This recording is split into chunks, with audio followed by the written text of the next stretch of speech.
Hello दोस्तों, स्वागत है आपका हमारे YouTube चैनल में जिसका नाम है दी ऑडियो स्टोरी। आज की कहानी है धुंध में छुपा हुआ आदमी। धुंध ने पुराने शहर को अपने पर्दे में कैद कर रखा था। रात के 2:30 बज रहे थे। डिटेक्टिव अर्जुन राठौड़ अपनी ऑफिस में बैठा हुआ था। वो अपनी मेज पर पड़े अनसुलझे केस की फाइलें पलट ही रहे थे कि तभी एक फोन जोर से बजा। अगर तुम्हें सच में अपराध रोकना आता है तो 15 मिनट में हिल टॉप क्लिफ पर आ जाओ। कौन है? जिसे तुम पकड़ना चाहते हो या शायद नहीं पकड़ पाओगे। कॉल कट गई।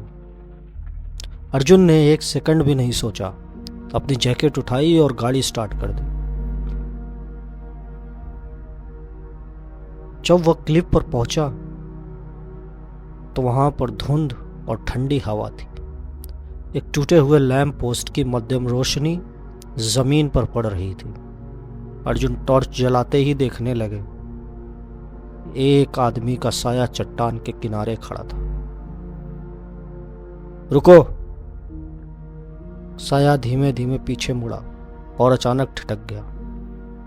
वह एक युवा महिला थी। प्लीज मेरी मदद कीजिए, मेरा भाई गायब हो गया है, किसी ने उसे उठा लिया है। नाम? आरव अग्रवाल। और मुझे यकीन है कि उसे मेरे ही घर के किसी ने बेचा है। अर्जुन की आंखों में शंका उतर आई। कोई रात के 2:30 बजे किसी को क्लिफ पर क्यों बुलाएगा? कुछ गड़बड़ थी। महिला ने अर्जुन को अपनी गाड़ी में बैठाया।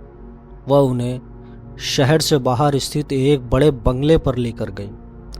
दरवाजे पर कैमरे, अंदर महंगा इंटीरियर और अजीब सी खामोशी। उसका नाम था रिया अग्रवाल।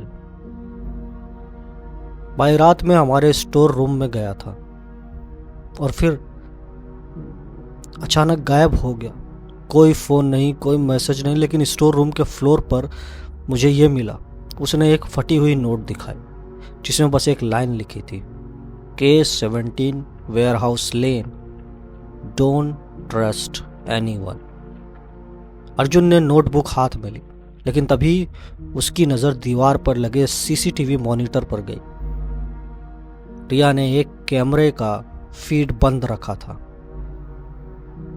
ये कैमरा क्यों बंद है?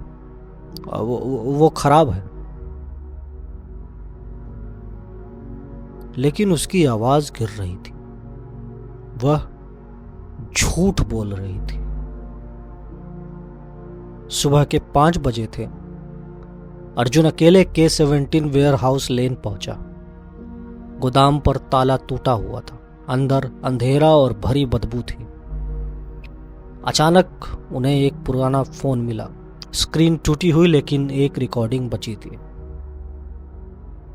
अगर ये रिकॉर्डिंग किसी को मिले तो समझ लेना कि मेरी बहन रिया वही है जिसने मुझे।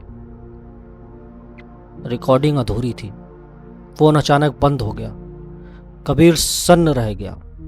क्या रिया झूठ बोला? क्या वह अपने भाई के गायब होने में शामिल थी? अचानक पीछे से किसी ने गोदाम का शटर पटक कर बंद कर दिया। अर्जुन ने जल्दी से टॉर्च जलाई। अंधेरे में 2 लोग खड़े थे, दोनों के चेहरे पर मास्क। तुम गलत जगह टांग अड़ा रहे हो मिस्टर अर्जुन। उन्होंने अर्जुन पर हमला कर दिया। लड़ाई भारी थी, लेकिन अर्जुन ने दोनों को काबू कर लिया। लेकिन मास्क हटाने पर अर्जुन की जैसे सांसें जम गई।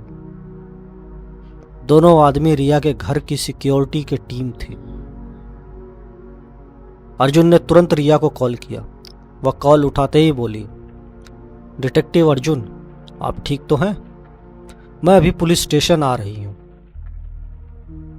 अर्जुन, रहने दो, मैं यहीं खड़ा हूं तुम्हारे घर के बाहर। रिया जैसे पत्थर बन गई। अर्जुन ने उसे कड़ाई से देखे बिना कहा, आरव की रिकॉर्डिंग मुझे मिल गई। रिया की आंखों में डर और गुस्सा एक साथ उभरा। तो अब तुम्हें सब पता चल ही गया है। हाँ, मैंने ही अपने भाई को बेचा है। वो हमारे बिजनेस की काली सच्चाई बाहर लाना चाहता था। अगर वो बोल देता तो पूरा साम्राज्य खत्म हो जाता। अर्जुन, वो कहाँ है? मरा नहीं, लेकिन ज्यादा समय नहीं बचेगा। रिया ने अर्जुन की तरफ पिस्तौल तानी और कार में बैठे 2 गुंडों को संकेत दिया, लेकिन अर्जुन हमेशा तैयारी में रहता था। ऐसा झुककर गोली से बचा कि रिया खुद चौंक गई। अर्जुन ने पीछे से उसे पकड़ लिया और हथकड़ी लगा दी।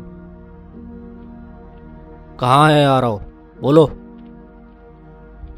उसने पुराने क्लिफ के नीचे एक सीक्रेट चैम्बर बना रखा था।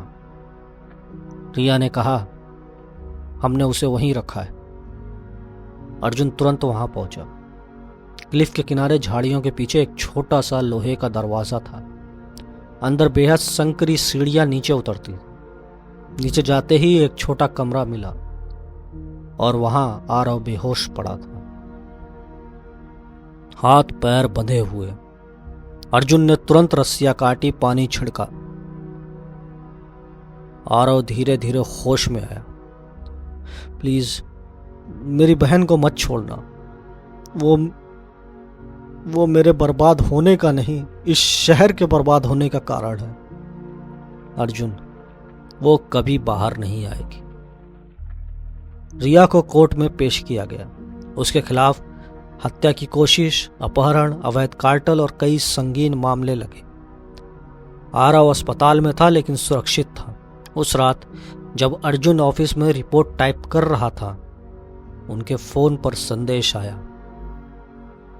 रिया सिर्फ मोहरा थी, असली खिलाड़ी अभी भी आजाद है।